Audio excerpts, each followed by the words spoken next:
एक दिन हमारा शरीर मर जाएगा और शरीर के सारे अंग सड़कर गायब हो जाएंगे और हमारा अस्तित्व वहीं पर खत्म हो जाएगा। पर साइंटिस्ट आपको कंप्यूटर में अमर बनाने की टेक्नोलॉजी पर काम कर रहे हैं। ऐसी टेक्नोलॉजी जिसमें आपके ब्रेन के सारे थॉट्स, नॉलेज, एक्सपीरियंसेस तथा कॉन्शियसनेस को डाउनलोड करके कंप्यूटर में स्टोर किया जाएगा। साइंस की दुनिया में यह गेम चेंजर साबित होगा और कुछ लोग यह कहते हैं कि यह टेक्नोलॉजी हमें हमेशा के लिए अमर बना देगी। पर इसके बारे में तो हम आगे जानेंगे कि किस तरह से यह टेक्नोलॉजी हमें अमर बनाएगी।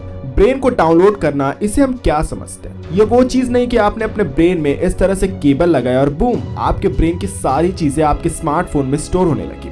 ब्रेन की डाउनलोडिंग हद से ज्यादा कठिन है, इतनी कठिन कि आज से 100 साल के बाद के टेक्नोलॉजी से भी हम इस पर सक्सेसफुल नहीं हो पाएंगे। हमारे ब्रेन में सारे थॉट, सारी चीजें एक न्यूरॉन से दूसरे न्यूरॉन में ट्रांसफर होते रहते हैं। एक न्यूरॉन से दूसरे न्यूरॉन में इंफॉर्मेशन ट्रांसफर होता है सिनेप्सिस की मदद से। जब इंफॉर्मेशन ट्रांसफर करने के लिए दो न्यूरॉन्स के सिनेप्सिस इस तरह से कनेक्ट होते हैं तो इसे सिनेप्टिक कनेक्शन कहा जाता है और हमारे सारे थॉट्स इस सिनेप्टिक कनेक्शन में ही स्टोर होते हैं। जैसे जैसे हम नई चीजें सीखते जाते हैं, उसे ब्रेन में स्टोर करने के लिए नए नए सिनेप्टिक कनेक्शंस बनते जाते हैं। हमारे ब्रेन में अराउंड 100 अरब न्यूरॉन्स होते हैं और एक न्यूरॉन में 10,000 से ज्यादा सिनेप्सिस होते हैं। इस कारण हमारे ब्रेन में 1000 खरब से भी ज्यादा सिनेप्टिक कनेक्शंस बनते हैं। हम ब्रेन में यूएसबी केबल लगाकर तो थॉट्स को डाउनलोड करने की कोशिश नहीं करेंगे। इसके लिए हमें ब्रेन के हर सिनेप्टिक कनेक्शंस को स्कैन करना होगा, क्योंकि सारे थॉट्स तो यहीं पर स्टोर्ड है। हर सिनेप्टिक कनेक्शंस की मैपिंग करनी होगी, फिर सारे थॉट्स को डिजिटली रिकंस्ट्रक्ट करना पड़ेगा। मतलब ब्रेन के थॉट्स को हमें कंप्यूटर की भाषा में बदलना पड़ेगा, तभी यह कंप्यूटर में स्टोर होने लायक बनेगा।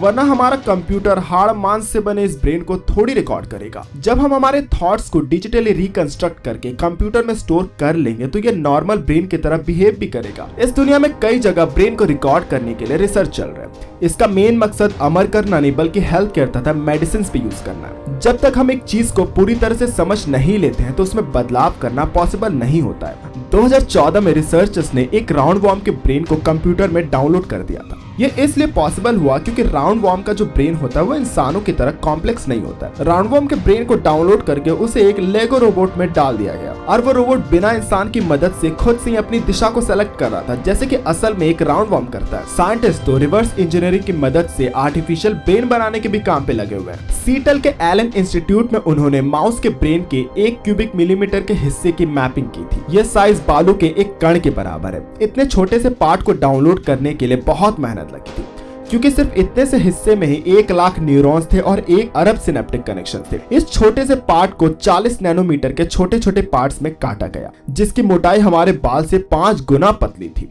हर पार्ट की स्कैनिंग के लिए 25,000 इमेजेस लेने पड़े थे। तो ह्यूमन के ब्रेन की पूरी स्कैनिंग में कितने अरब इमेजेस लग जाएंगे, आप इसका अंदाजा खुद ही लगा सकते हैं। पर सवाल एक और है, अगर हम अपने ब्रेन को कंप्यूटर में कॉपी करेंगे तो क्या हमारी कॉन्शियसनेस भी कॉपी हो जाएगी? क्या आपके डिजिटली स्टोर हुए ब्रेन को यह पता होगा कि ये सारे थॉट्स आपके हैं? क्या वो जानता होगा कि आप कौन है, कौन आपका दोस्त है, वगैरह वगैरह? ये इस तरह है कि आपने अपने ब्रेन को एक हार्ड ड्राइव में डाउनलोड कर लिया और एक रोबोट में डाल दिया। क्या उस रोबोट को पता होगा कि वह कौन है? क्या वह आपकी तरह बिहेव करेगा? क्या वह आपके ही सोच, एक्सपीरियंसेस को लेकर इस दुनिया में जिंदा रहेगा? क्या उसे पता रहेगा कि आपके फैमिली वाले कौन है, कौन आपसे सबसे ज्यादा प्यार करता है? क्या आप रोबोट में भी वही इंसान रहेंगे जो कि आप इस शरीर में थे? और अगर हाँ, तो ये तो हमें अमर बना देगी, क्योंकि रोबोट के रूप में तो हम जिंदा रहेंगे ही।